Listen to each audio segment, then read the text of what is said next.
sebelumnya silakan segera on cam dulu ya.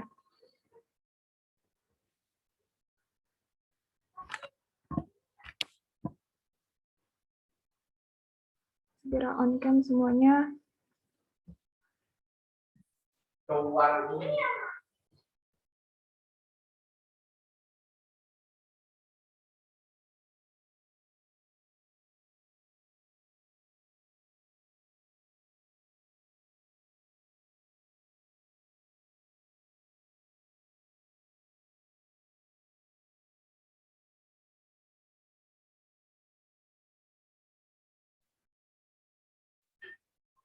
Oke, sebelumnya Assalamualaikum warahmatullahi wabarakatuh. Selamat pagi teman-teman semuanya. Semoga sehat selalu ya. Di sini sudah pada absen semuanya. Jika ada yang belum, segera absen ya. Oke, Nabila tidak apa. Nah, untuk pertemuan kita hari ini, kita akan melakukan presentasi kelompok 1, 2, dan 3 dari kelas BDP 1 mengenai materi manajemen retail, kemudian karakteristik dan jenis bisnis retail. Untuk kelompok 1 sudah siap ya, 1, 2, dan 3. Iya Kak, tapi maaf kalau untuk di Zoom, kalau share screen cuma Oh bisa iya, host. sebentar. Mau Iya, dijadikan. Ini siapa tadi yang mau share screen? Sheila. Aurel. Oh, Aurel. Iya Kak.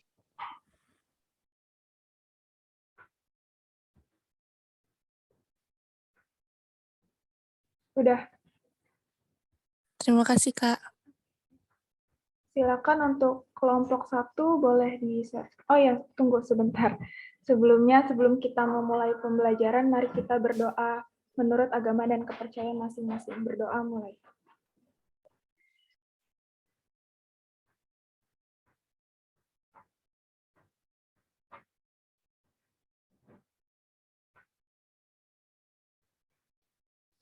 Berdoa selesai. Oke, untuk kelompok 1 silahkan dibuka PowerPoint-nya.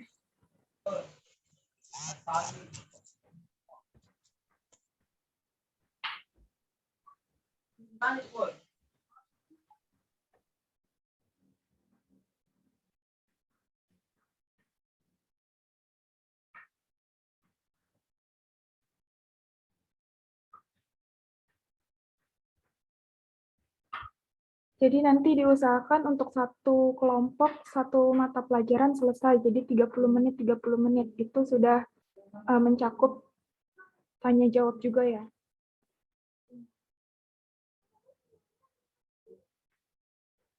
Yang presentasi nanti bisa on cam ya, kecuali yang ada kendala.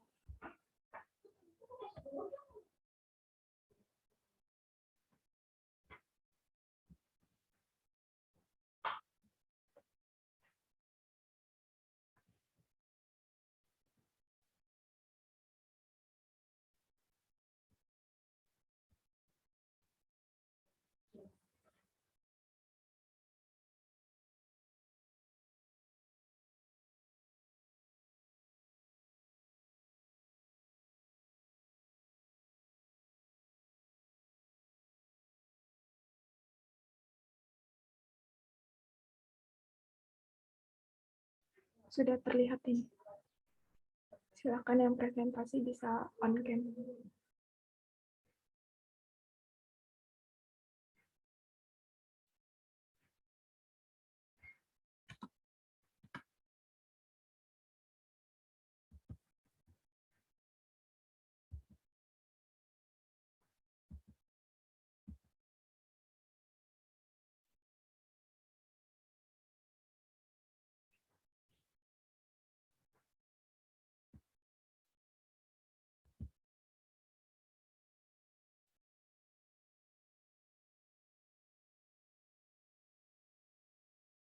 Sudah bisa dimulai? Iya, Kak.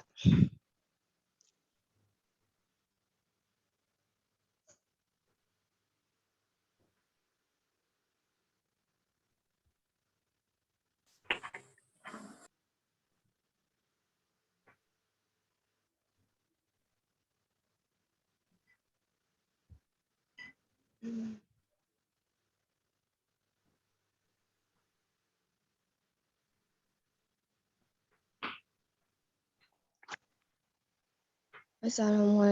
warahmatullahi wabarakatuh. Waalaikumsalam warahmatullahi wabarakatuh. Waalaikumsalam warahmatullahi wabarakatuh. Waalaikumsalam warahmatullahi Bisa on wabarakatuh. cam nggak? Oh, lagi ada kendala, Kak. Oke.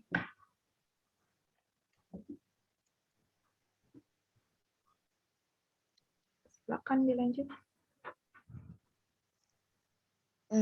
Jadi pada kesempatan kali ini kami dari kelompok 1 kelas 11 BDP 1 di sini kami akan mempresentasikan materi tentang manajemen bisnis retail.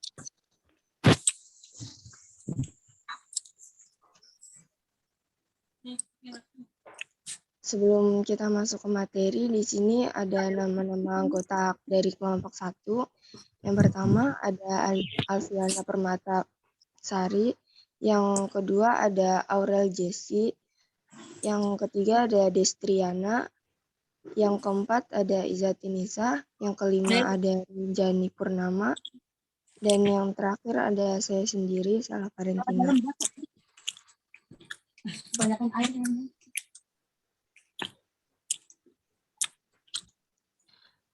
Untuk materi pertama ada pengertian manajemen yang akan dijelaskan oleh Rinjani, tapi karena Rinjani nggak ada, jadi akan digantikan oleh Aurel. Silakan.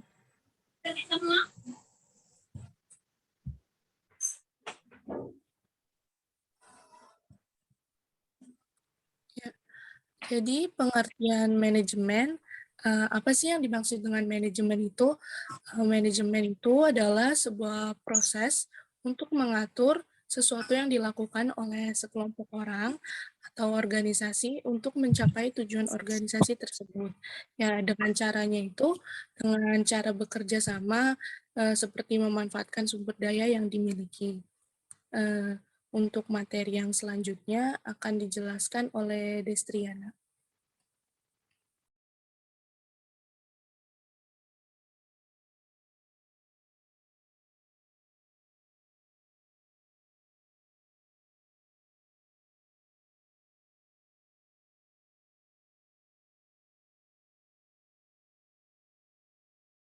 Destriananya join.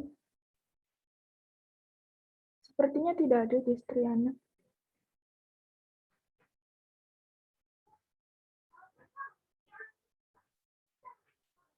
Tidak ada Destriana. Kalau tidak ada, sekalian direkap aja. Baik, saya akan menggantikan Destriana. Pengertian retail. Retail itu kegiatan penjualan barang dan jasa antara pedagang dan konsumen tingkat akhir, di mana di dalamnya terdapat aktivitas-aktivitas yang saling mendukung dan memengaruhi yang terjadi secara langsung. Untuk penjelasan berikutnya,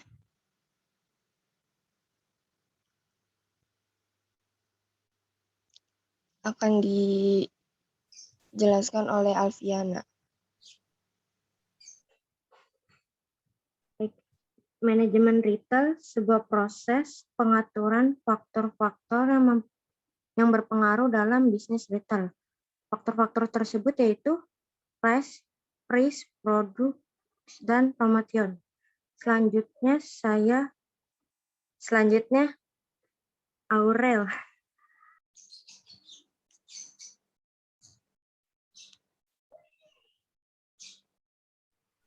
Baik, lalu di sini ada menurut Teh Hani Handoko ada 3 alasan utama mengapa manajemen diperlukan.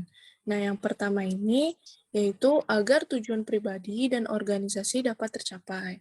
Lalu yang kedua yaitu untuk menjaga keseimbangan antara tujuan, sasaran, dan kegiatan yang saling bertentangan dari pihak yang punya kepentingan dalam organisasi. Lalu yang terakhir ini, manajemen dibutuhkan untuk mencapai efisiensi dan dan efektivitas suatu kerja organisasi. Untuk materi yang selanjutnya akan dijelaskan oleh Sheila Valentina.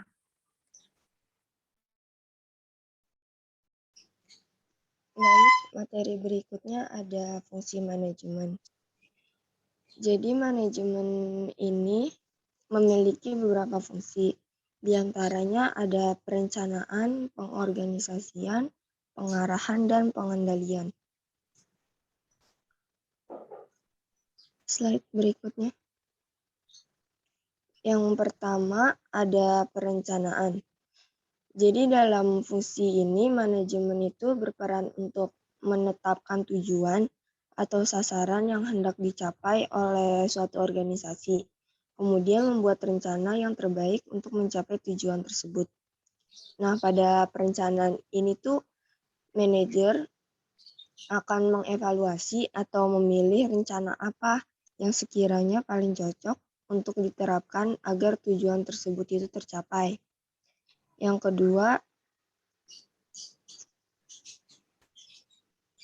kedua ada pengorganisasian. Nah, apa aja sih yang dilakukan dalam pengorganisasian ini?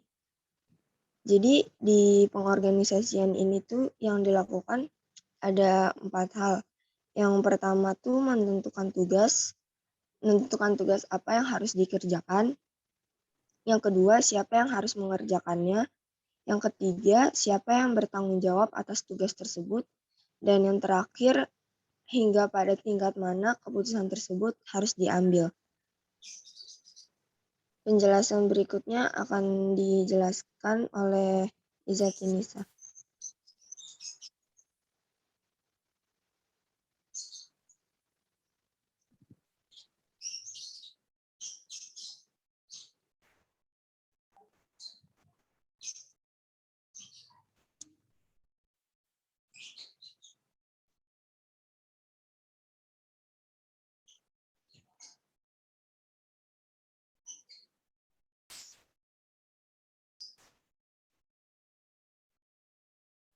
Mana Izatin?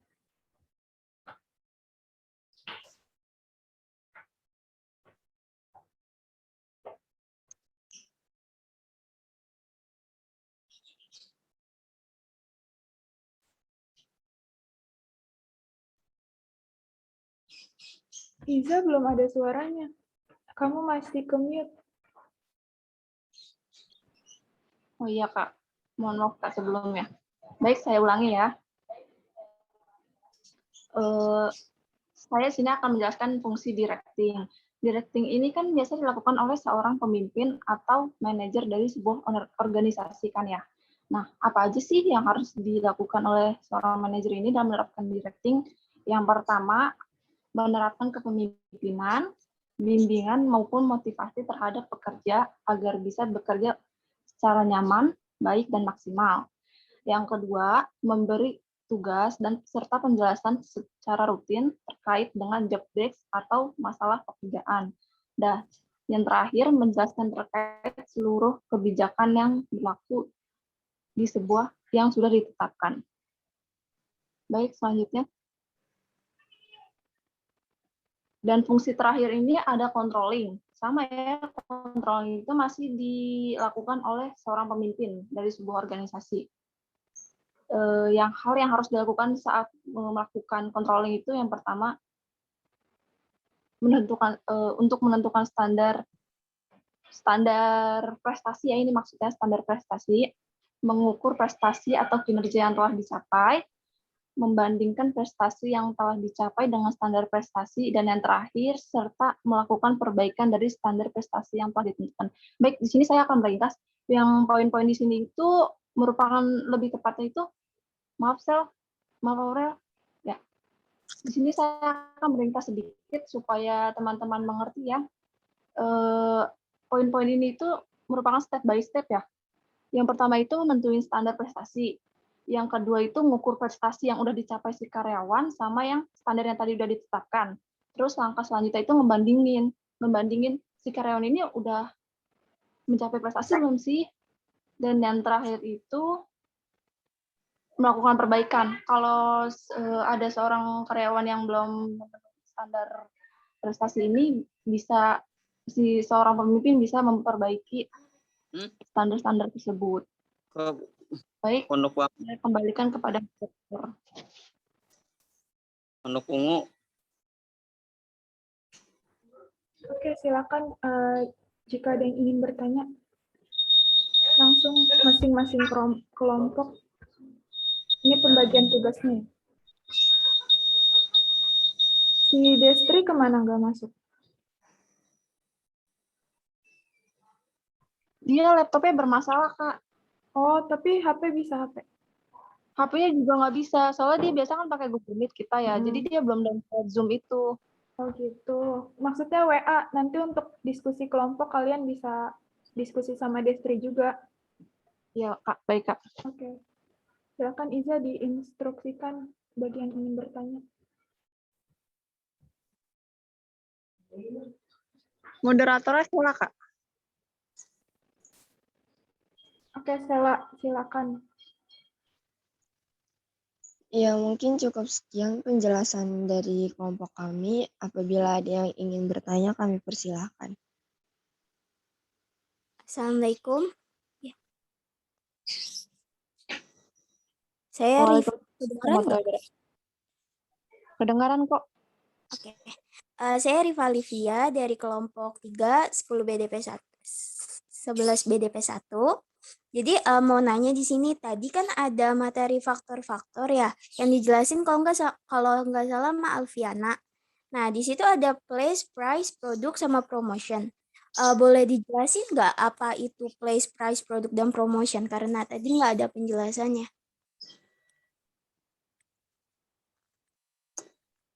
Baik. Kita tampung dulu bentar ya, Rifa. Iya. Oh iya, Rifa sebutkan dari kelompok berapa?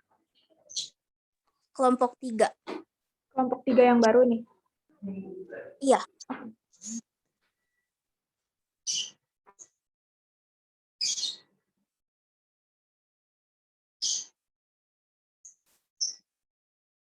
Yang ingin bertanya silakan sebutkan nama kelompoknya juga ya, biar masing-masing perwakilan kelompok ada yang nanya.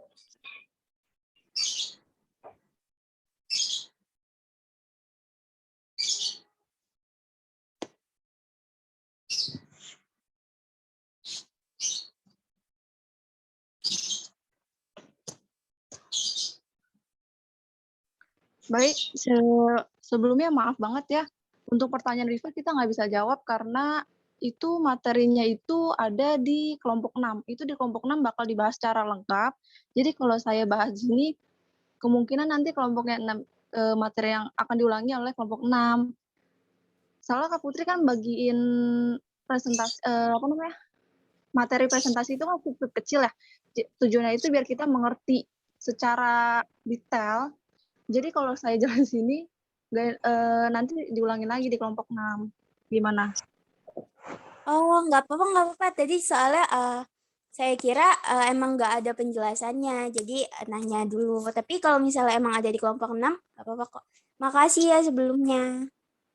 Iya, jadi di materi yang pertama ini memang hanya itunya aja, 4P-nya aja. Tapi nanti dijelaskan di kelompok 6 nanti. Gitu.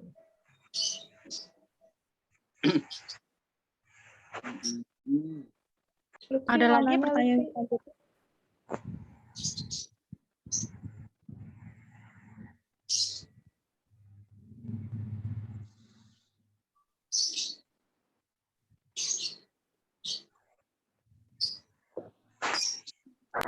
Udah ada 2 di kolom chat ya.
Baik,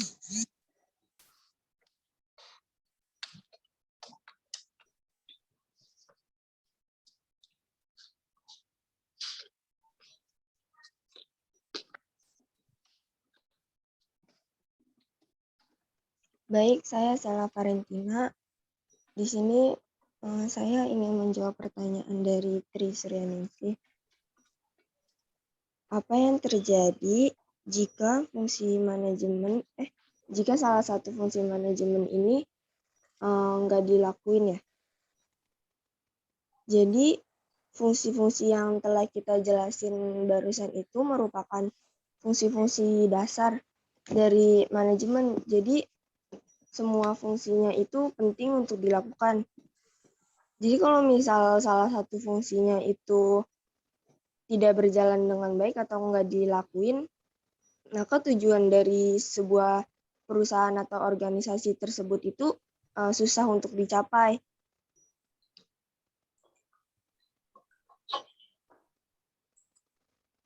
Jelas gak, Tri? Mas, sebelumnya untuk kelas BDP 2, silakan boleh leave Zoom untuk lanjut ke mapel selanjutnya ya. Terima kasih untuk kelas BDP 2. Baik, Kak. Terima kasih, Kak. Ya, terima kasih Kak. Izin live ya. Terima kasih, Kak. Terima kasih, Kak. Terima kasih, Kak. Terima kasih, Kak Putri.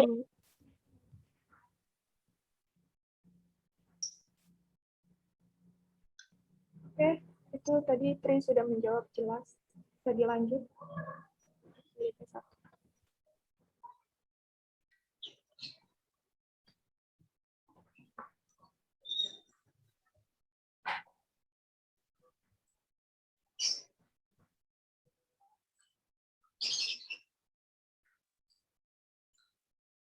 Tri sebelumnya dari kelompok berapa?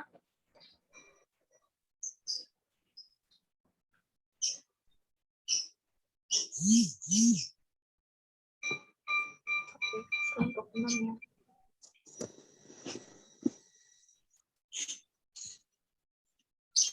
Sisa ada pertanyaan Clara, Anissa, dan Jenny.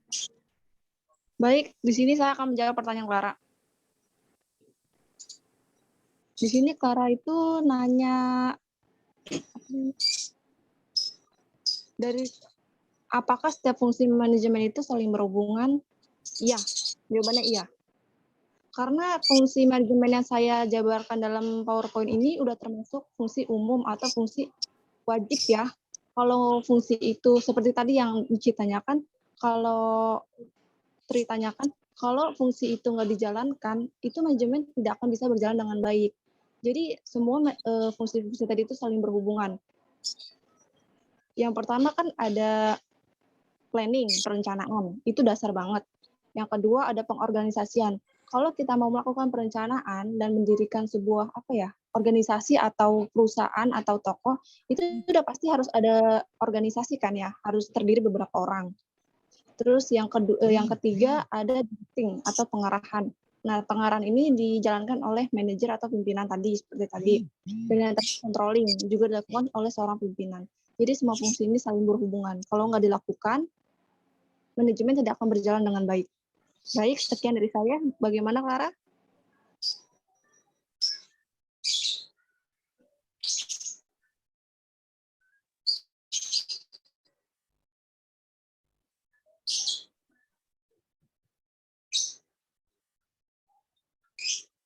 Clara bisa dengar suara saya?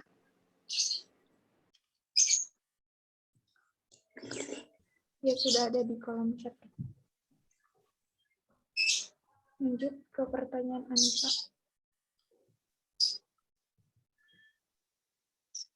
Untuk pertanyaan dari Anissa Nasution, saya yang akan menjawab.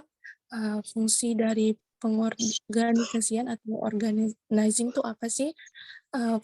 Seperti yang tadi udah Izatin bilang, kan pengorganisasian itu kalau perusahaan atau toko nggak bakalan bisa jalan kalau nggak ada pengorganisasiannya. Jadi fungsinya ini itu untuk membagikan tugas-tugas kepada tiap-tiap orang yang ada di dalam perusahaan atau toko itu.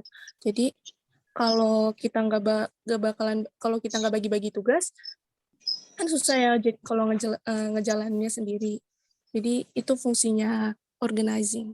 Sekian dari dia, apakah sudah jelas, Anissa?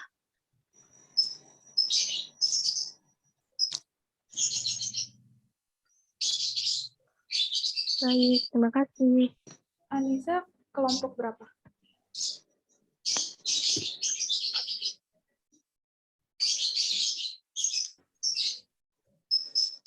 Pertanyaan terakhir ya dari Jen ya.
Baik, di sini saya akan menjawab pertanyaan dari Jenny. Pertanyaan terakhir ya. Tadi Jenny nanya,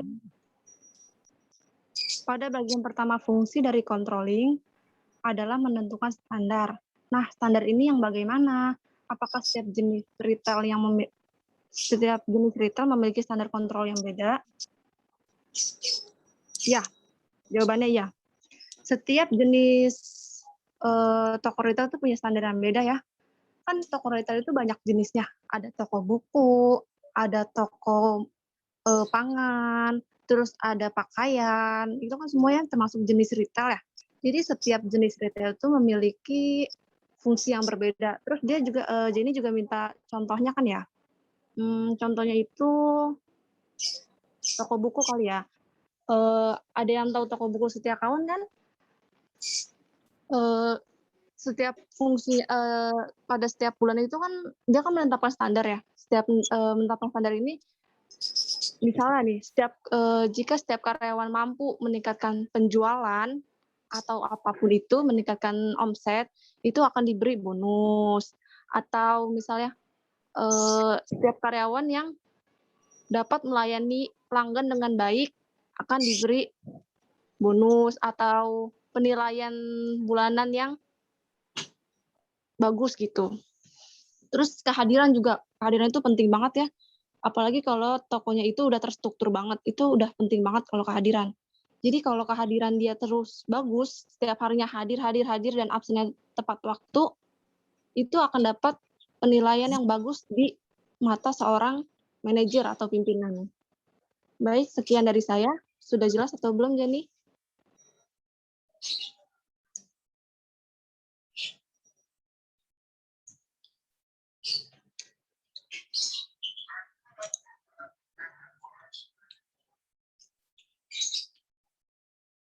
Oke, pertanyaan sudah terjawab semua. Silakan untuk kelompok 1 bisa ditutup. Baik, jika sudah jelas semua dan tidak ada yang ingin ditanyakan lagi, maka saya tutup presentasi kali ini. Apabila ada salah kata atau pengucapan yang kurang dimengerti, mohon dimaafkan. Wassalamualaikum warahmatullahi wabarakatuh. Waalaikumsalam warahmatullahi wabarakatuh. Waalaikumsalam warahmatullahi wabarakatuh. Ya, silakan Ibu. Ini dengan Bu Yuning ya. Untuk kelompok 1, terima kasih atas presentasinya. Selanjutnya akan diisi oleh Bu Yuning. Ya. Lanjut saja dulu, masih ada kelompok yang Oh, oke, presentasi. Iya masih Bu, masih ada Nanti 2 aja lagi. mungkin di akhir pertemuan barangkali ya. Oke, siap Bu. Oke, Oke, selanjutnya silakan. untuk kelompok 2 boleh siapa yang mau share screen? Saya Kak Hawa Yunita. Oh, Hawa. Udah dijadiin host belum sama Aurel? Ini pakai akun yang kedua itu ya Kak, yang profilnya boneka. Soalnya pakai laptopnya Iya. akun ya Kak. Oh iya, udah dijadiin host kok. Silakan Hawa.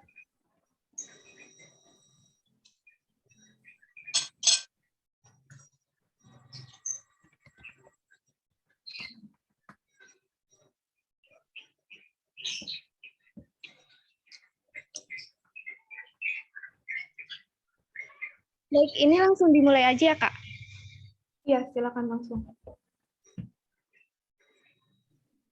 Assalamualaikum warahmatullahi wabarakatuh. Selamat pagi semua. Waalaikumsalam warahmatullahi wabarakatuh. Selamat pagi semuanya. Kami dari kelompok 2 pengelolaan bisnis retail kelas 11 BDP 1. Pada kesempatan ini kami akan mempresentasikan materi mengenai unsur-unsur manajemen.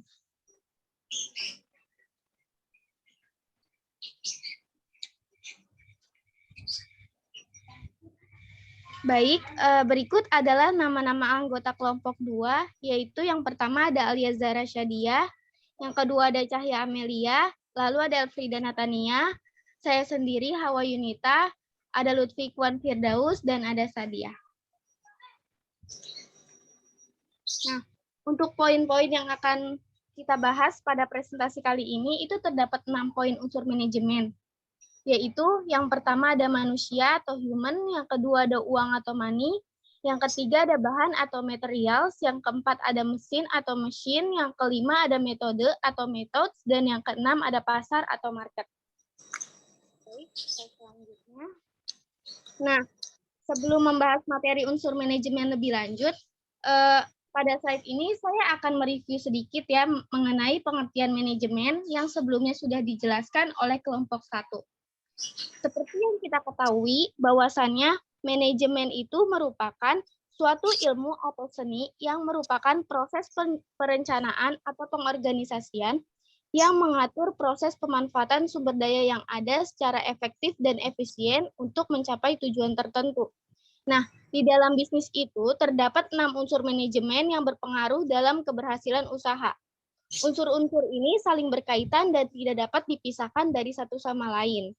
Jadi, jika salah satu di antara unsur tersebut itu nggak ada atau tidak optimal, maka itu bisa berimbas pada hasil keseluruhan pencapaian suatu organisasinya. Atau bahkan itu dapat mempersulit perusahaan dalam mencapai tujuannya. Jadi, unsur di sini tuh berkaitan ya satu sama lain. Baik, yang pertama itu ada unsur manajemen, manusia atau human. Nah, manusia itu sebagai unsur terpenting dalam manajemen bisnis. Tanpa adanya manusia, perusahaan tidak dapat menentukan tujuan dan menyusun rencana terbaik untuk mencapai tujuan tersebut. Manusialah yang memegang kontrol terhadap unsur-unsur lain dalam bisnis. Atau dengan kata lainnya gini, proses kerja itu nggak akan terjadi bila tidak terdapat unsur manusia di dalamnya, dan tanpa adanya manusia, sebuah pekerjaan juga tidak akan berjalan sesuai rencana yang dibuat.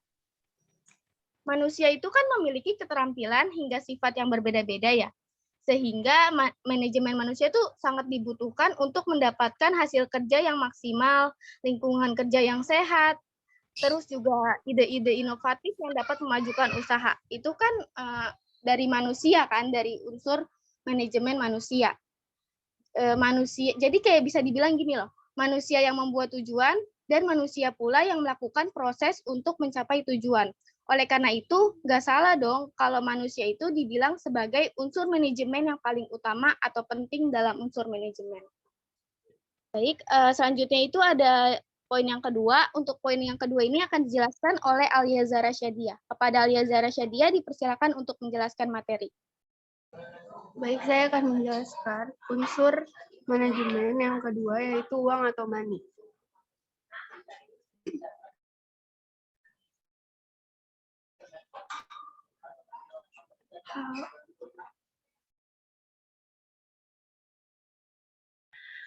Uang menjadi salah satu faktor penting dalam unsur manajemen. Sejak awal mendirikan usaha, uang sudah menjadi salah satu hal paling krusial, yakni sebagai modal.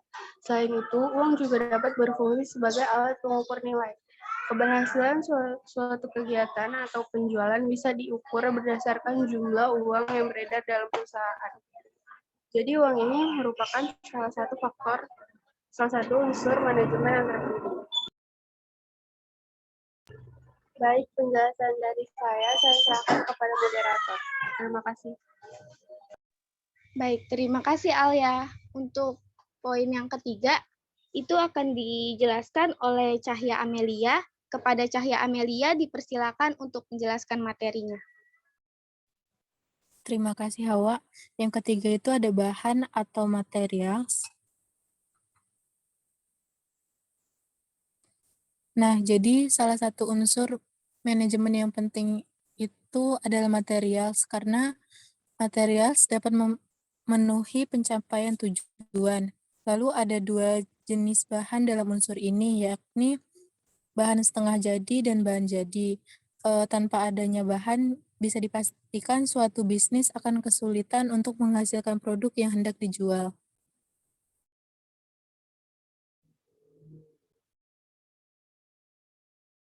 Lanjut, Hawa.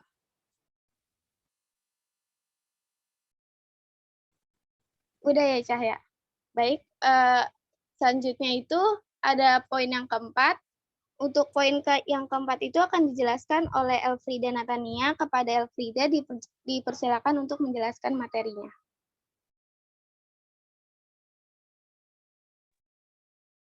Yang keempat ada mesin atau mesin.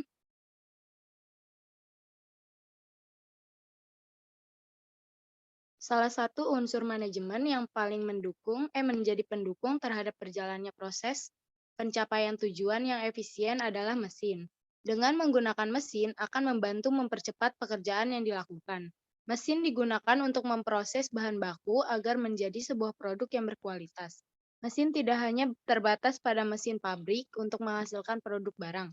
Mesin seperti komputer, printer, dan mesin kasir juga memiliki nilai penting dalam proses bisnis. Sekian, sisanya saya serahkan kepada moderator. Baik, terima kasih Afrida.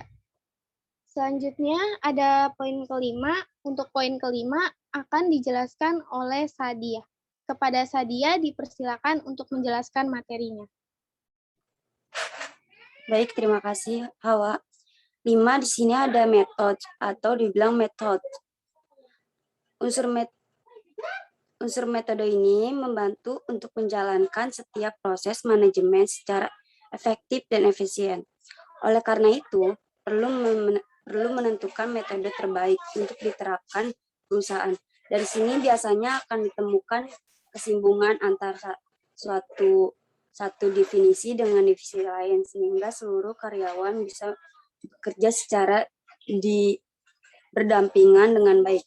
Dan juga kata metode menunjuk pada suatu cara atau jalan yang harus dilakukan oleh seorang agar dapat mencari suatu tujuan yang diinginkan. Secara etimologis, kata metode berasal dari bahasa Yunani, method yang bersusun dari kata meta dan odos. Meta berarti menuju, melalui, mengikuti, atau sesudah. Sedangkan odos berarti jalan, cara, atau arah. Kata tersebut kemudian diserap dalam bahasa Inggris menjadi kata method, yang berarti suatu bentuk prosedur tertentu untuk mencapai atau mendekati suatu tujuan. Jadi kesimpulannya, metode adalah cara atau prosedur yang ditempuh untuk mencapai tujuan tertentu. Terima kasih. Sekian penjelasan dari saya. Selebihnya saya serahkan kepada moderator. Baik, terima kasih Sadia. Selanjutnya ada poin yang terakhir atau poin yang ke-6 ini akan dijelaskan oleh Lutfi. Kepada Lutfi dipersilakan untuk menjelaskan materinya.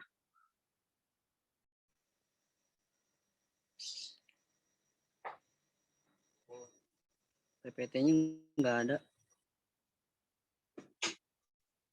Hawa. Baik, di sini saya akan menjelaskan pasar atau market.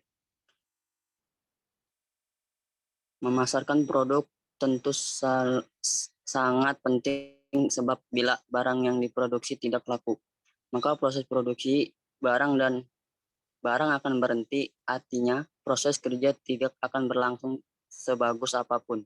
Kualitas produk yang diciptakan, hal ini tersebut akan percuma apabila tidak ada permintaan atau demand atau pasar yang memadai. Oleh karena itu, perlu melakukan pemasaran untuk menarik perhatian target market dengan cara menyusun strategi-strategi yang dapat menarik mereka. Sekian dari penjelasan saya lanjutkan kepada moderator. Baik, terima kasih Lutfi. Nah, di sini ada pembagian materi di kelompok 2 atau pembagian tugas di kelompok 2. Yang pertama itu ada Aliazara Syadia yang berperan dalam menjelaskan materi unsur manajemen uang. Lalu ada Cahya Amelia yang berperan dalam menjelaskan materi unsur manajemen bahan. Selanjutnya ada Elfrida Natania berperan dalam menjelaskan materi unsur manajemen mesin. Lalu ada saya sendiri, Hawa Yunita, berperan dalam membuat PowerPoint dan menjelaskan materi unsur manajemen manusia. Lalu ada Lutfi Ikhwan Firdaus berperan dalam menjelaskan materi unsur manajemen pasar. Dan yang terakhir ada Sadia berperan dalam menjelaskan materi unsur manajemen metode.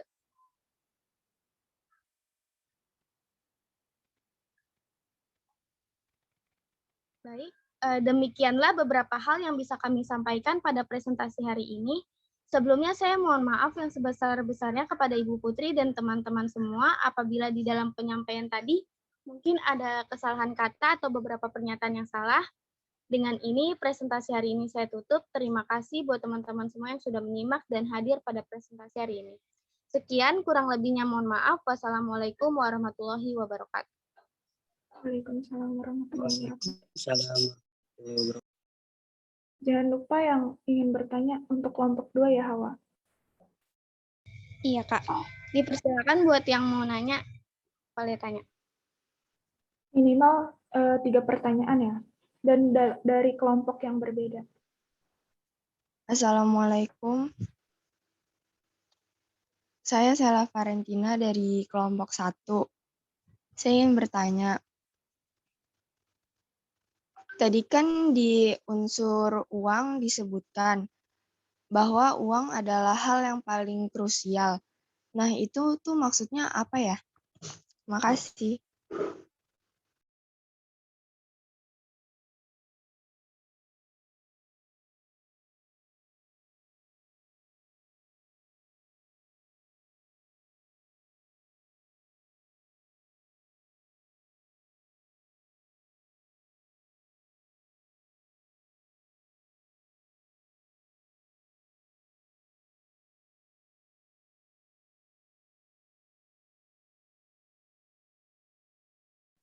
Karena mengingat waktu terbatas, jadi sampai pertanyaan Destriana saja ya.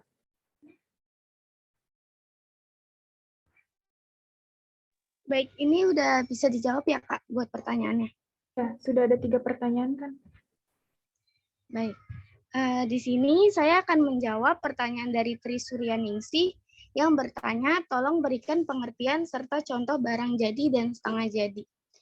Nah, untuk barang setengah jadi itu barang yang belum sepenuhnya bisa dipakai gitu. Contohnya kayak tepung, papan, kain, dan lain-lain. Itu termasuk bahan setengah jadi.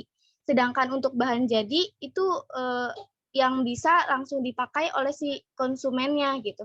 Jadi kayak pakaian, kursi, meja, kue, biskuit, atau baju itu kan bisa langsung dipakai. Nah, itu dimaksud dengan bahan jadi. Begitu sih sederhananya. Terima kasih.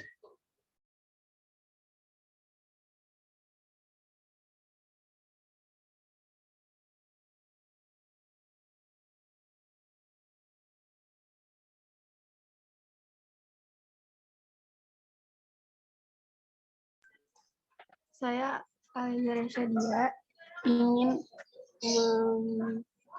menjawab pertanyaan dari Sela Valentina. Sela kan tadi nanya ya,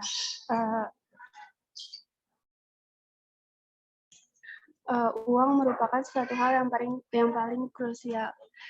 Maksudnya krusial itu yang paling menentukan. Jadi kenapa dalam faktor manajemen dalam faktor unsur manajemen itu uang sangat penting karena uang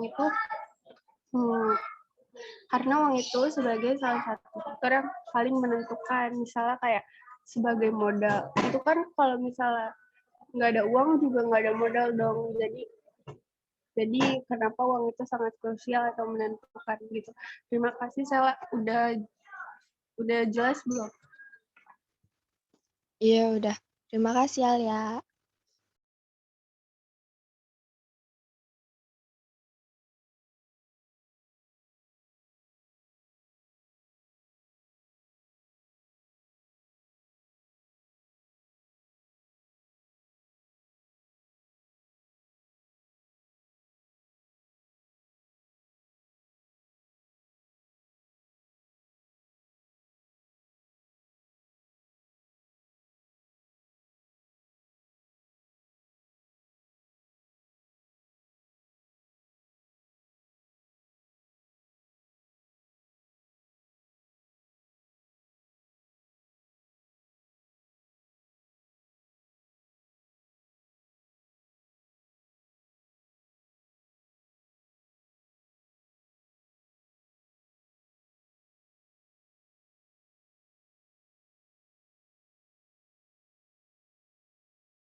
Jadi di sini saya akan menjawab pertanyaan dari Destriana. Pertanyaannya itu, unsur dari metode ini membantu untuk menjalankan secara manajemen secara efektif dan efisien. Nah, contoh metodenya itu yang bagaimana? Jadi, contoh metodenya itu, misalnya kayak jam kerja itu harus diimbangi dengan waktu untuk makan dan istirahat, sehingga pegawai dalam kondisi yang fokus dan tidak kelelahan. Terus pada produksi suatu barang juga metode produksi itu harus efektif, di mana produksi memiliki alur prosedur yang sistematik. Terus penambahan kontrol kualitas juga diperlukan untuk mendapatkan metode yang terbaik yang dapat diterapkan pada suatu kegiatan maupun usaha. Bagaimana Destri? Apakah sudah jelas? Sudah, saya makasih. Sama-sama.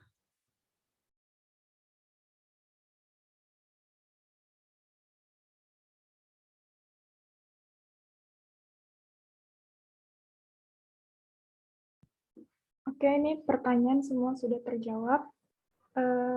Boleh tolong ditutup untuk kelompok 2 dan kemudian dilanjut dengan kelompok 3.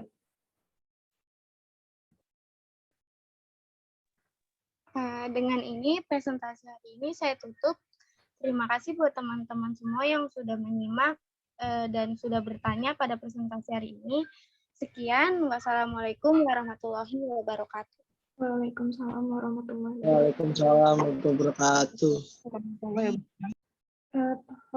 Untuk kelompok 3, siapa yang akan share screen? Saya, Kak. Andre. Udah dijadiin host?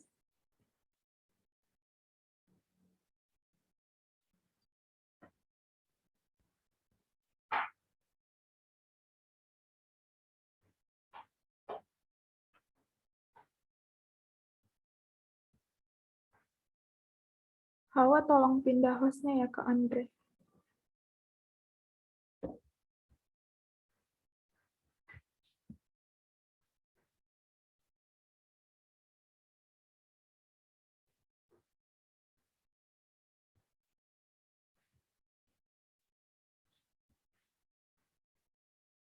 Baik, sudah, Kak. Makasih, Hawa. Untuk yang presentasi yang tidak ada kendala, itu ya, on cam ya.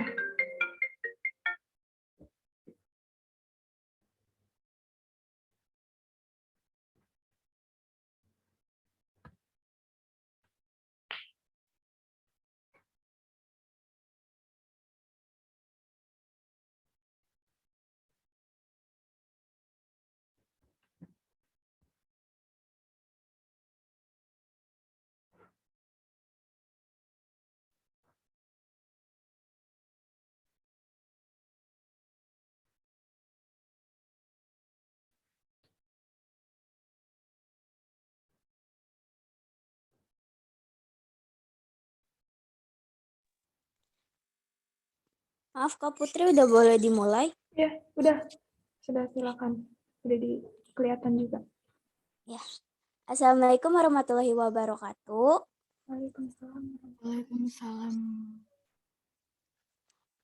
Saya Rifa Livia, sekaligus perwakilan dari kelompok 3. Hari ini kelompok kami dengan materi karakteristik dan jenis-jenis bisnis retail ingin memaparkan atau dan mempresentasikan materi kelompok kami. Slide selanjutnya. Berikut adalah anggota kelompok kami. Yang pertama ada Andre Saputra, lalu Christine Nekasibuaya, terus ada Farah Ratnakusuma, ada Najwa Syaukina, ada Rifa Livia, dan ada Tiffany. Dan selanjutnya. Nah, berikut adalah daftar materi kelompok kami. Yang pertama ada karakteristik bisnis retail yang akan dijelaskan oleh Najwa, ada fungsi bisnis retail menurut skala usaha yang akan dijelaskan oleh Christine, dan ada bisnis retail menurut tipe kepemilikan yang juga akan dijelaskan oleh Christine. Slide selanjutnya. Lalu ada fungsi bisnis retail menurut produk jasa yang dijual, itu menurut Tiffany. Akan dijelaskan oleh Tiffany, maaf. Lalu ada fungsi bisnis retail menurut teknik pemasaran yang akan dijelaskan oleh Rifa. Lalu ada fungsi bisnis retail menurut jenis pelayanannya yang akan dijelaskan oleh Farah. Setelah itu ada fungsi bisnis retail menurut bentuk hukum yang akan dijelaskan oleh Farah. Lalu ada fungsi bisnis retail menurut ukuran outlet yang akan dijelaskan oleh Andre. Dan yang terakhir adalah fungsi bisnis retail menurut jenis pelayanannya yang juga akan dijelaskan oleh Andre. Materi pertama yaitu karakteristik bisnis retail. Karakteristik bisnis retail ini akan dijelaskan oleh Najwa Syaukina. Selanjutnya, berikut adalah subbabnya untuk Najwa Syaukina, dipersilahkan. Selanjutnya.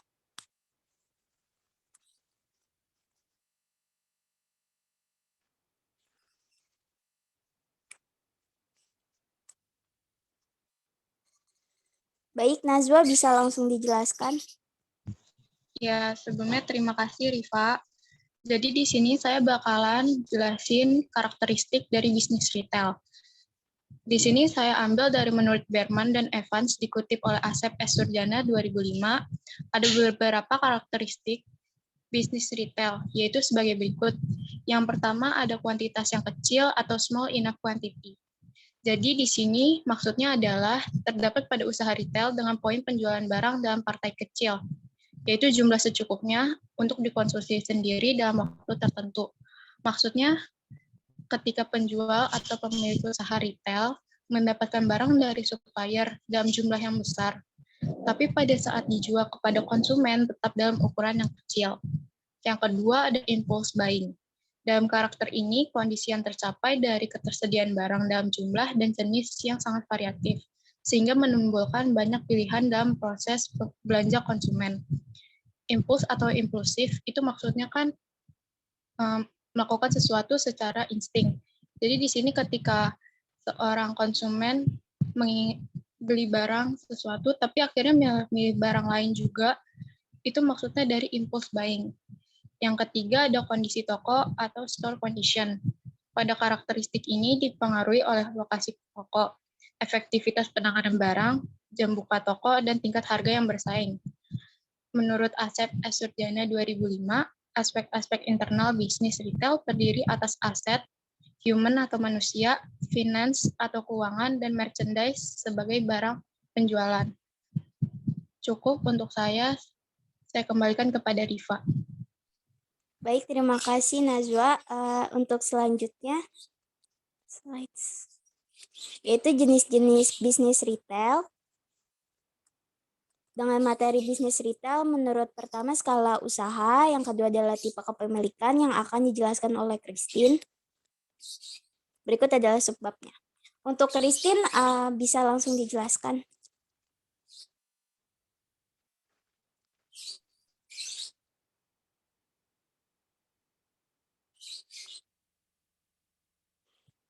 Baik, terima kasih. Di sini saya akan menjelaskan bisnis retail menurut skala usaha, yaitu terbagi dua, ada retail besar sama retail kecil.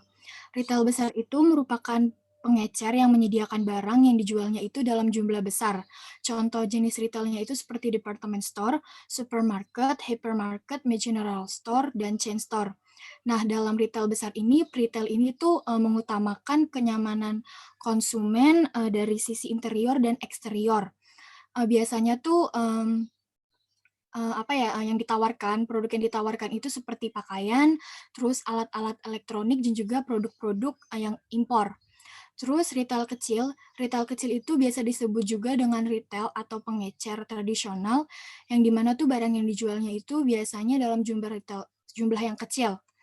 Retail ini tuh dibagi menjadi dua, yaitu retail kecil berpangkal dan juga retail kecil tidak berpangkal. Retail kecil berpangkal itu tuh dia tuh yang lokasi usahanya itu menetap, contohnya itu seperti warung sama toko. Nah, retail kecil tidak berpangkal itu yang tidak mempunyai lokasi khusus atau bisa dibilang berpindah-pindah. Contohnya itu seperti pedagang sayuran yang berkeliling di sekeliling kompleks seperti perumahan gitu. Slide selanjutnya.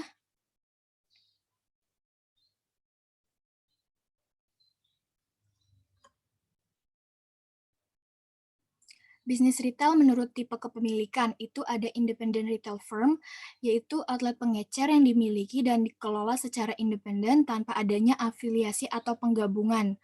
Contohnya itu seperti toko, warung, dan kios yang memiliki lokasi yang dimanapun, baik yang ada di pasar regional, tradisional, impres, dan deretan rumah toko, atau bisa dibilang ruko, terus juga pemukiman dan juga perumahan penduduk.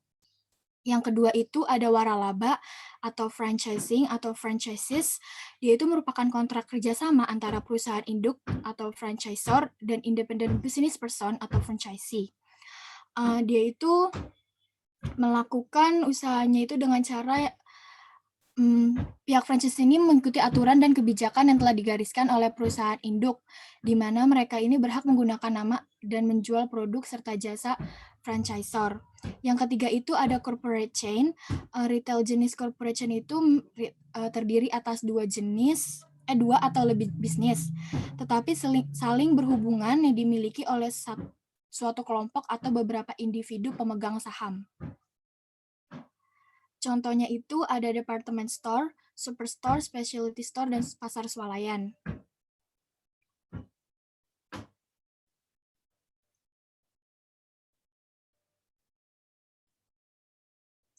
Nah, dalam waralaba ini ada 3 jenis perjanjian franchise untuk bisnis eceran. Itu ada manufaktur retailer program, di mana pihak franchisornya itu sekaligus manufaktur. Yang kedua itu ada wholesaler atau retailer program, di mana pihak franchisernya itu bertindak sebagai wholesaler. Yang ketiga itu ada trademark atau trade name license program, di mana pihak franchisernya itu bertindak sebagai induk yang memiliki trade nama dan standarisasi operasional untuk franchise unitnya. Contohnya itu seperti McDonald, Kentucky Fried Chicken, dan lain-lainnya. Sekian dari saya kembalikan kepada Rifa Alivia. Terima kasih. Terima kasih banyak, Christine. Bisa slide selanjutnya. Nah, untuk materi selanjutnya adalah bisnis retail menurut produk atau jasa yang dijual. Akan dijelaskan oleh Tiffany. Berikut adalah subbabnya. Untuk Tiffany bisa langsung dijelaskan.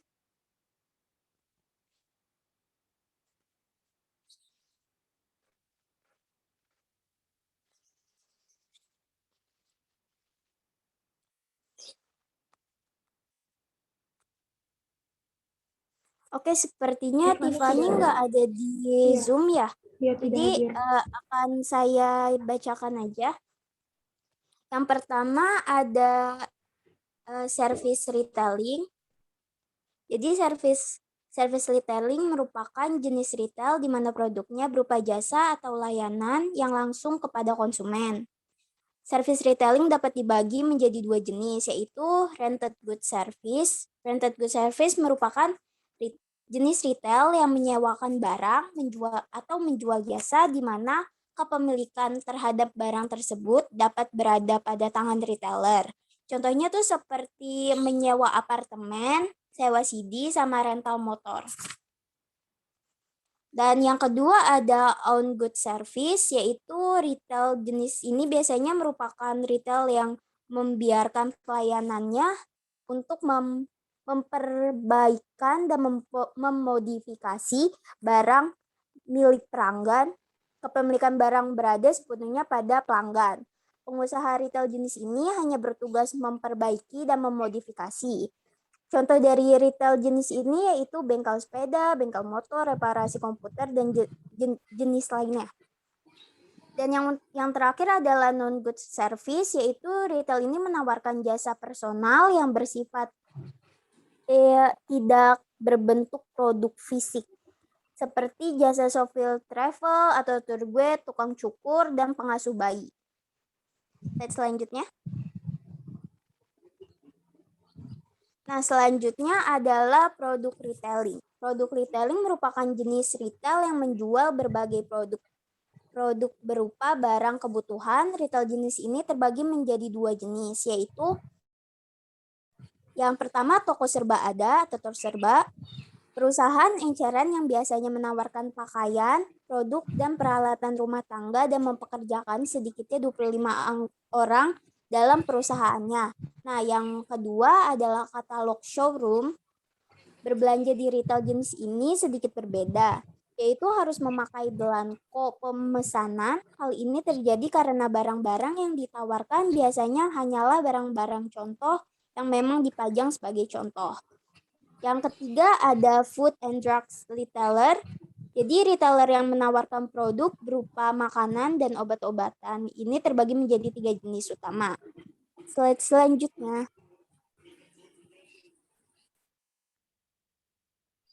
Nah, yang pertama ada pasar swalayan dan super drugstore, yaitu retail yang atau toko-toko besar yang menjual makanan ataupun obat-obatan dalam jumlah besar dan harga yang rendah. Yang kedua ada convenience store, yaitu retail swalayan mini yang menjual produk kebutuhan sehari-hari yang biasanya berlokasi di sekitaran tempat pemukiman penduduk. Contohnya tuh kayak Alfamart. Dan yang terakhir ada convenience store, yaitu retail yang dalam segi penetapan harga dan praktik-praktik operasinya.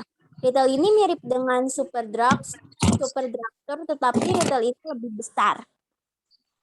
Slide selanjutnya. Nah, untuk materi selanjutnya adalah bisnis retail menurut teknik pemasaran marketing produk. Yang dijelaskan oleh saya sendiri, berikut adalah subbabnya.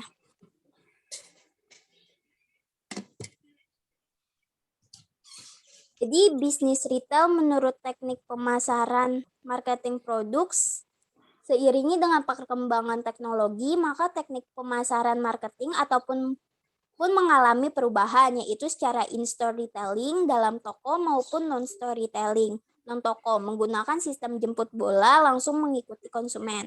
Yang pertama ada in-store retailing, yaitu penjualan dan transaksi terjadi secara langsung di dalam toko atau warung. Terdapat 3 kategori untuk retail jenis ini, yaitu specialty merchandise, general merchandise, dan mass merchandisers.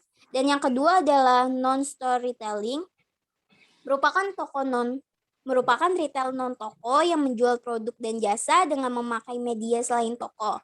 Contoh dari non-store retailing adalah vending machine, direct selling, mail order, retailing, dan teknik-teknik elektronik.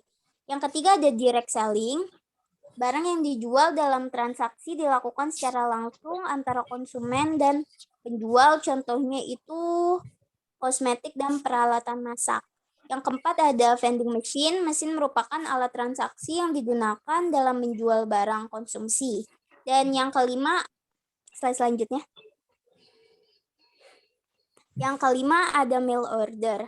Dengan cara ini, konsumen cukup memesan barang kepada pembisnis enceran melalui surat, untuk kemudian pembisnis enceran mengirim barang yang dipesan konsumen.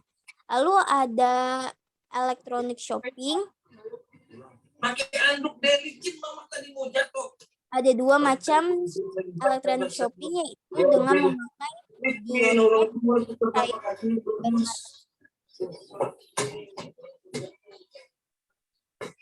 Selanjutnya,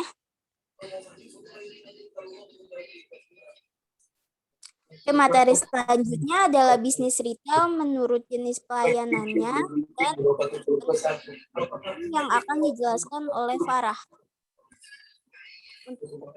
Berikut adalah untuk Farah dijelaskan. Persilakan. Bisnis retail menurut jenis pelayanannya. 1. Full service store. Dalam kategori ini, pihak pengecer menyediakan berbagai jasa, mulai pembayaran secara kredit, pengiriman langsung, pembungkusan, instalasi, perbaikan, dan berbagai jenis layanan lainnya. Contohnya adalah department store. Yang kedua, limited service store.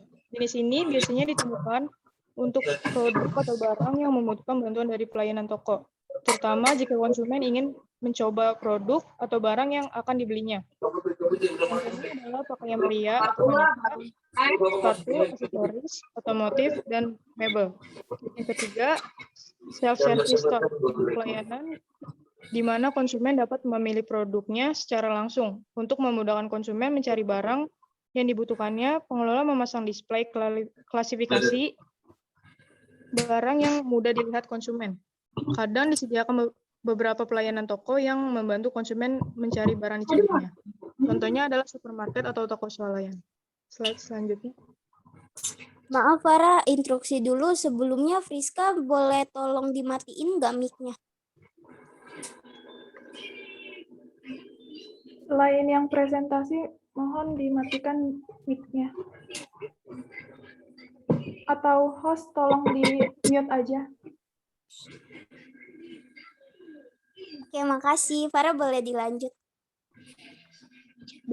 Bisnis retail menurut bentuk hukum. Dilihat dari bentuk hukumnya, usaha retail diklasifikasikan menjadi 1. Retail perseorangan, yaitu retail yang kepemilikannya sifat perseorangan atau tunggal. Contohnya tukang bakso, pedagang asongan, dan toko kelontong.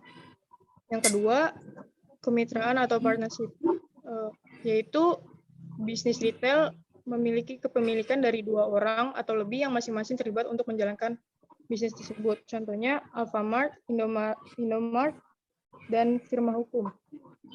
Yang ketiga, perseroan terbatas, yaitu bisnis yang kepemilikannya memiliki modal perusahaan berupa saham-saham. Contohnya PT Bank Negara Indonesia Terbuka, PT Telekomunikasi Indonesia, dan PT Semen Padang. Selebihnya saya serahkan kepada moderator. Baik, terima kasih Farah. Slide selanjutnya. Untuk materi selanjutnya sekaligus materi terakhir kami yaitu bisnis retail menurut ukuran outlet dan struktur operasional yang akan dijelaskan oleh Andre.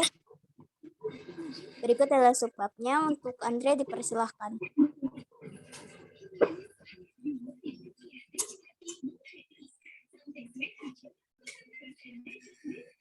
Baik, terima kasih untuk Riva. Di sini saya akan menjelaskan bisnis retail menurut ukuran outlet dan bisnis retail menurut struktur operasional. Jadi yang pertama ini ada bisnis retail menurut ukuran outlet. Untuk bisnis retail berdasarkan klasifikasi ini telah diatur dalam Peraturan Perpres Nomor 122 Tahun 2007 tentang penataan dan pembinaan pasar tradisional, pusat pembelanjaan toko modern dengan ketentuan sebagai berikut. Yang pertama ada small store, yaitu adalah toko kecil seperti kios yang pada umumnya merupakan toko retail tradisional. Dioperasikan sebagai usaha kecil dengan sales area kurang dari 100 meter persegi. Yang kedua ada minimarket, dioperasikan dengan luas area antara 100 sampai dengan 1000 meter persegi. Dan yang ketiga ada supermarket, dioperasikan dengan luas sales antara 1000 sampai dengan 5000 meter persegi. Dan yang terakhir ada hypermarket yang dioperasikan dengan luas sales area lebih dari 5.000 meter persegi. Jadi bisnis retail menurut ukuran outlet ini dapat disimpulkan merupakan sebuah pengklasifikasian yang diklasifikasikan menurut luas area dagang suatu daerah dagang tersebut yang sudah diatur dalam Perpres Nomor 122 Tahun 2007 ini. Ketentuan luas pada toko-toko yang ada 4 toko yang dicontoh di bawah ini sudah diatur dalam Perpres Nomor 122 Tahun 2007. Jadi ya misalkan small store itu dapat dikategorikan sebagai small store itu apabila sales areanya kurang dari 100 meter persegi dan yang lainnya, contoh-contoh yang lainnya yang seperti dilihat yang ada di situ. Yang kedua ada bisnis retail menurut struktur operasional. Berdasarkan struktur operasionalnya, retail ini terbagi menjadi retail outlet atau independent trader, retail banyak outlet, multiple atau chain store, dan yang terakhir ada consumer CO. Sekian yang dapat saya sampaikan, selebihnya saya serahkan kepada moderator. Terima kasih Andre.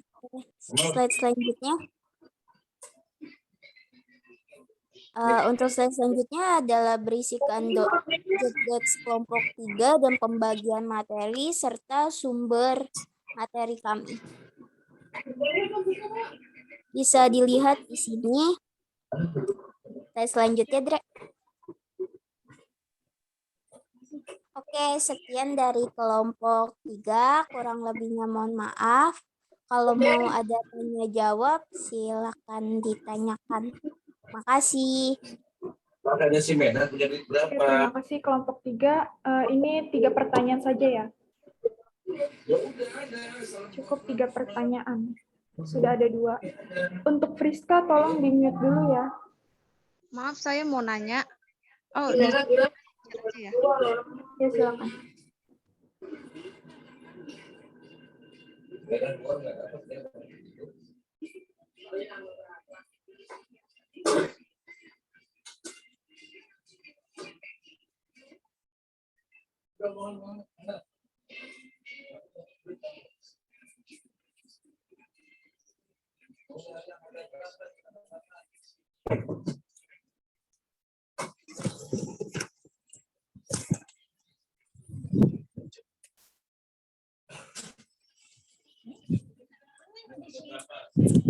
Ini udah kelar.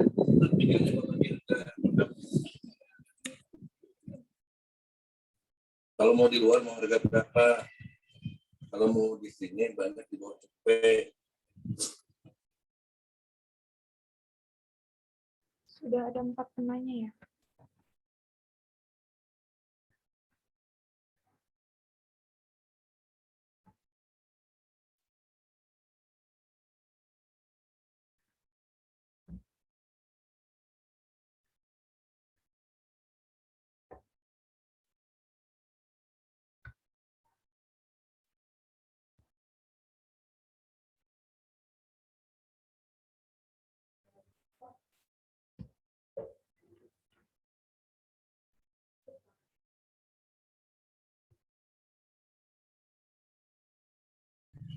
Saya ingin menjawab, Bu. Ya, silakan. Saya mau menjawab pertanyaan dari Tri Suryaningsih. Tolong berikan contoh retail corporate chain yang ada di dalam negeri. Contohnya itu seperti Ramayana Group, Matahari Group, sama Yoga Group, dan seterusnya. Terima kasih. Apa bisa dipahami, Tri?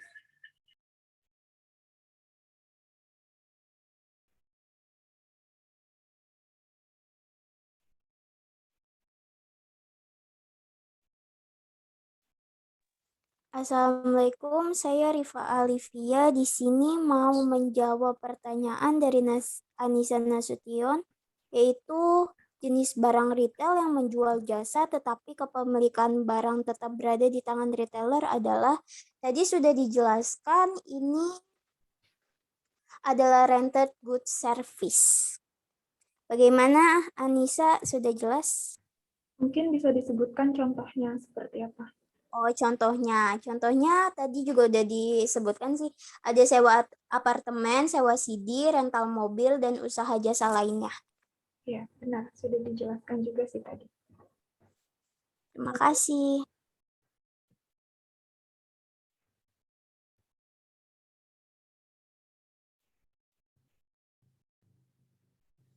Saya izin menjawab. Silakan. Pertanyaan dari Izati Nisa. Untuk katalog showroom itu biasanya digunakan oleh jenis toko retail apa sih? Biasanya itu penjual atau pengecer yang menjual barangnya dengan harga rendah. Untuk Izati Nisa apa udah jelas? Apa bisa diberikan contohnya seperti bisnis retail jenis apa? Mungkin seperti toko kelontong atau toko-toko bahan makanan sehari-hari. Kayaknya untuk minggu sebelumnya kan sudah dijelaskan contoh dari katalog showroom itu kan bisa seperti showroom toko otomotif yang kita kalau mau beli motor itu kan harus mengisi belangko pemesanan juga ya, dan itu tuh barang motor-motor yang dipajang kan nanti itu hanya sebagai contoh saja. Itu nanti kita bisa lihat di katalognya itu. Itu mungkin bisa jadi contoh dari katalog showroom itu. Bisnis otomotif ya, jenis bisnis otomotif yang menjual motor atau mobil. Mungkin seperti itu. Gimana Iza?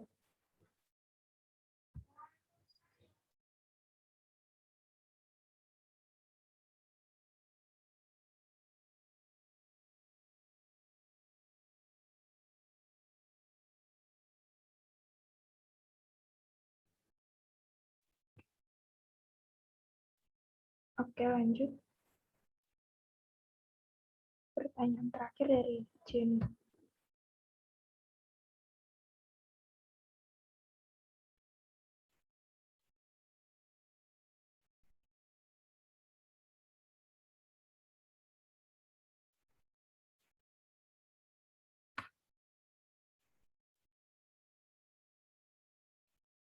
Oh, sama ada pertanyaan dari Aurel juga.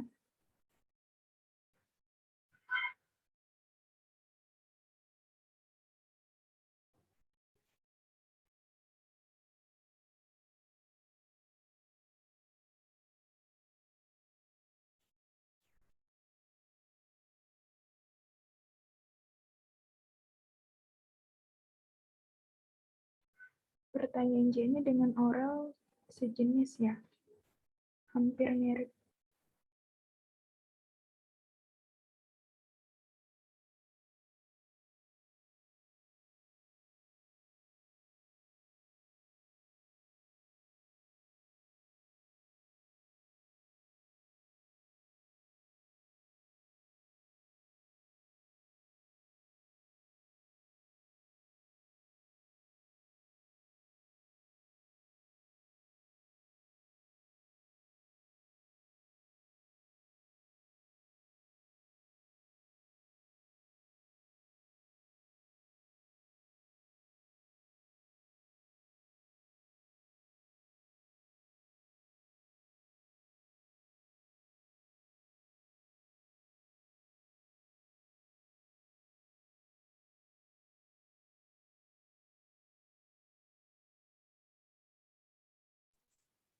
Saya izin menjawab karena pertanyaannya Aurel sama Jenny agak mirip ya.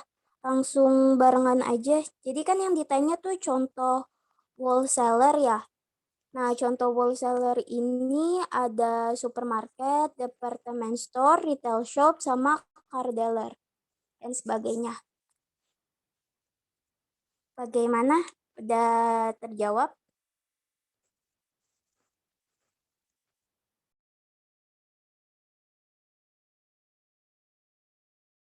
Atau pengertian dari wholesaler itu apa? Wholesaler ini, pengertian wholesaler ya? Iya. Bentar.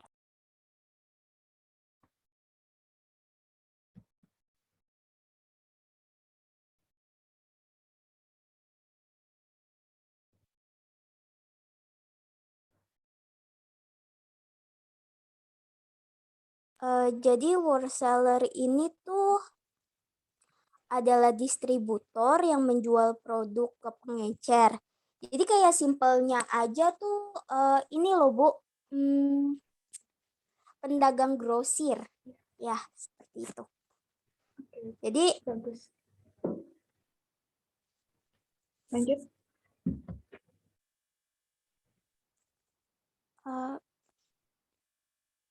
Tidak seperti itu. Oke, ya betul. Benar, jadi wholesaler itu ya distributor yang menjual produk ke pengecer. Biasanya itu pedagang grosir yang dimana mereka itu akan menjual produknya dalam jumlah besar ke pengecer gitu atau ke pelaku bisnis retail. Oke, untuk kelompok 3 bisa ditutup. Sudah tidak ada pertanyaan lagi. Baik. Sebelumnya maaf jika banyak kesalahan atau ketidakenakan kami dalam presentasi. Kurang lebihnya mohon maaf. Wabillahi taufik walhidayah. Wassalamualaikum warahmatullahi wabarakatuh. Waalaikumsalam warahmatullahi wabarakatuh. Oke, terima kasih untuk kelompok penyaji, kelompok 1, 2, dan 3 yang telah menjelaskan materi yang sebelumnya kita juga telah belajar ya, telah diskusi online dan juga sudah Ibu jelaskan mengenai manajemen retail, kemudian jenis, karakteristik, dan jenis bisnis retail yang telah Ibu jelaskan di minggu lalu. Kemudian kalian sekarang ini hanya presentasi dan mereview kembali materi yang sudah Ibu sampaikan. Oke. Mungkin selanjutnya akan diisi oleh Bu Yuning. Untuk Bu Yuning dipersilahkan. Anak-anak jangan ada yang keluar dulu. Terima kasih.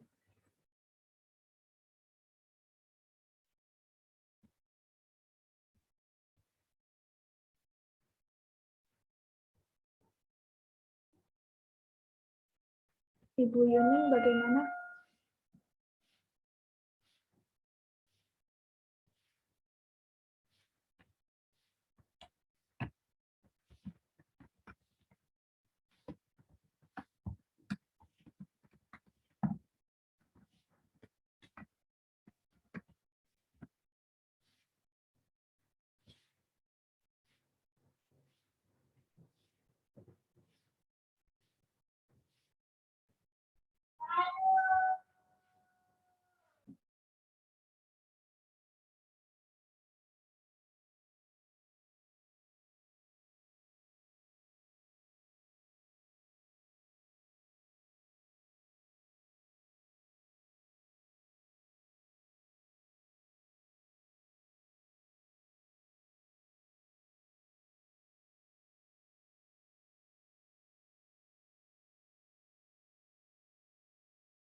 Bentar ya.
Selanjutnya kalian ada mapel apa?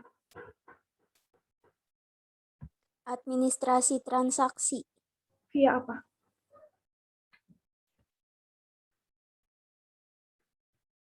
Google Meet juga presentasi. Google Meet juga ya? Sebentar nih, Bu Yuni belum bisa dihubungi.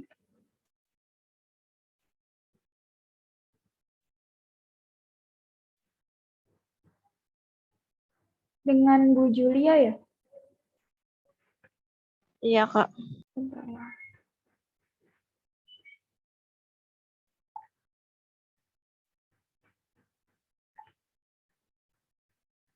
Ini Ibu bilang dulu ke Bu Julia untuk telat join karena ada mau Bu Yuning, ada mau bicara.